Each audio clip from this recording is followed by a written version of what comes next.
Well, you join me in my normally super reliable Mercedes W204 C250 CDI estate, my everyday car which gets pretty much no airtime because it's basically the one that doesn't break, the one that puts in the miles. And I've got to say, this last week it has been putting in some serious miles. Last week I was in Lincolnshire for a day or two. That was about a 400-mile round trip. Day after that I was up to Bicester, which is close to 200 miles. Where else did I go to? Birmingham, back to Oxford. Basically every single day. Where are we at here? Every single day it's been minimum 150, 200 miles for the last week. It's put in quite a few. It's put in quite a few miles. And I'm currently on the way home from Milton Keynes, filming something else. I'm sure you'll figure it out when you realise what I'm wearing and put that together with what's on the video. Now, as I say, ordinarily this car is beyond reproach when it comes to reliability. The only thing wrong with it in the last few weeks has been a tail light. The dashboard keeps telling me it's out, and when I go and look at the back of the car, I can't see which one's failed. Unfortunately, it did also manage to lose the little nubbin that controls this air vent, so that's a little bit annoying, but I'll try and fix that over the weekend. However, more seriously, when I pulled away from Toddington services on the M1 coming home this afternoon, the car was completely out of power. Now, if you go back 3 years to when I started this channel, in fact, I can't believe this channel's actually 3 years old now. And don't pull our van. Don't cut the lane, Mercedes. You cut the lane, thank you. The car I had before this, the car I gave up on Bang-O-Nomicsing in, was a Mondeo Mark III, which had a terrible problem with absolutely no power. It wouldn't rev properly and it wouldn't accelerate past 50 or 60 miles an hour. It's like you throw an anchor out the boot. Suddenly, I thought it felt strange as I pulled out the car park and pulling onto the M1 again. I was back in that same situation again. This will no longer rev past 2,500 RPM. I don't know if it's because it's hot. It's been 30 degrees plus every single day. And it's okay kind of pootling up to sort of 40 miles an hour. But as soon as you try and accelerate hard onto the motorway, it just runs out of puff. Yeah, so my foot is now flat to the floor and the car is just doing nothing. Really odd. Now, when I've had problems with this before, in, say, speed trap detector, in other cars, when I've had this problem in other cars before, yeah, it's been down to a split turbo pipe. So I'm hoping it could be something as simple as that again. Oh no, I've now got the engine warning light on. I didn't have the engine warning light on previously. That is an interesting development. Because so far it has not coughed or spluttered or anything like that at all. It's just been really low on power. And this kind of thing absolutely terrifies me. This wasn't going to be a rant about smart motorways. It was going to be a segue into whatever is wrong with the car. But seriously, if this thing conks out on a smart motorway, I've either got to try and coast it with no power for up to a mile to try and get to a refuge point to pull off the motorway, or just stop in a live lane and hope I can get out of the car without being killed. So I'm not sure that smart motorways are a very good idea. In fact, no, I'm certain they're a stupid idea. They're the dumbest thing that's ever been thought of in the history of dumb ideas. I'm in fourth gear right now, doing 1800 RPM, 47 miles an hour. I can floor the accelerator and that was just crept up to 2000 RPM and about 1 mile an hour. It's not happy at all, and I don't know why. So who knows, will I catch this car dying on camera, or will we be okay? I just wonder if it's because of the extremely high temperatures, because like yesterday, I was driving back, show me the camera's pointing backwards, because it's actually really quite a pretty light play and shadow play from all these cables from the bridge. And anyway, sorry, yeah, I was on this bridge for 2.5 hours because some numpty crashed his van into a bridge and closed southeast England for most of the afternoon. This is very unusual for this car to throw any kind of wobbly at all. I've had this, do you mind?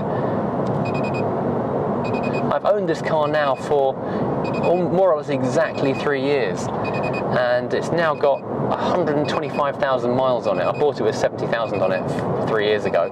It would have been a lot more a lot sooner, but obviously didn't really drive it half of last year. But yeah, this has been utterly faultless up until now. But one thing I'm normally so... Shut up! You can be quiet now. Normally this thing is so good, it's got so much power, so much mid-range torque, you can just dab the throttle or drop a gear if you really need to go fast, get past any obstructions you need to, pull away into a faster lane. It's just got so much go about it. But today it has got nothing. It was fine this morning, it was fine when I left the job a couple of hours ago. It was just when I pulled away from Toddington. I wonder if someone sabotaged me.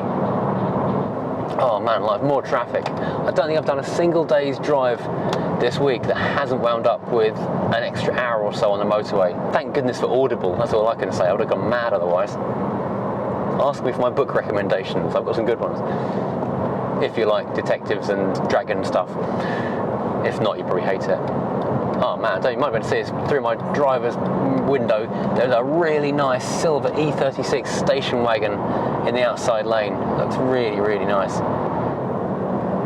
Okay, this is a difficult bit. I'm now going uphill. It does not like uphill. Thank you, green van. Wow, my foot is flat to the floor in third. It is redlining at 2,750 RPM and it cannot get beyond 50 in third gear. That is weird. So I've brought the car back to Stevenson's Mercedes where they're never not busy. There's always 1,000 cars here. But first thought, is it going to be a turbo hose, which is a fairly common failure on everything with a turbo? It doesn't appear to be though. I'd not heard any whistling, so I didn't think it was the turbo pipe. So let's see if the code reader can tell us why it's in limp mode. Yep, it's a sensor, the DPF pressure sensor to be exact. So here it is, a little so-and-so down here. Apparently it's about a 10-minute job to change it, but you've got to take all this airbox and ECU and stuff out to actually reach it. So we'll see if we can do it today or have to come back when it's quieter. So this is the fresh one, which lives down inside here. It needs to cool down. Unfortunately it's in full sun, so it's not going to cool down very quickly. Now this is an easy fix, but leaving it would cause more problems if I carried on driving on it, and it would cost a lot more to fix in the end. I know something you don't see very often, full turbo setup on the side of this thing. There are only about 6 bolts to access this, but it is hot, and that makes it an unpleasant job to do. And there's the new one, straight away.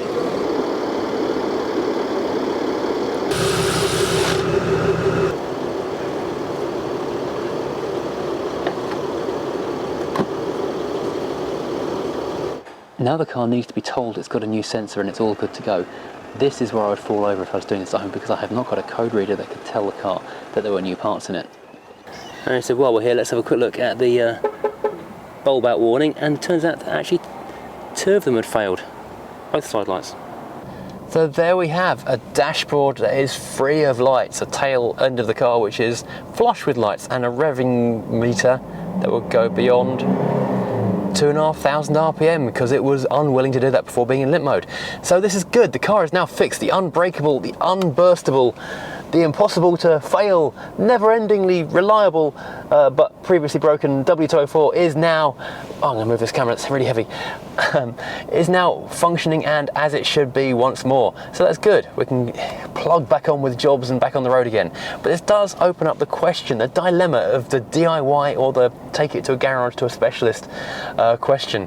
The only thing I could have diagnosed myself in this particular low power situation would be that the turbo pipe had split. Everything else is sensors, and I don't have a code reader, so I had no way of knowing what was actually wrong.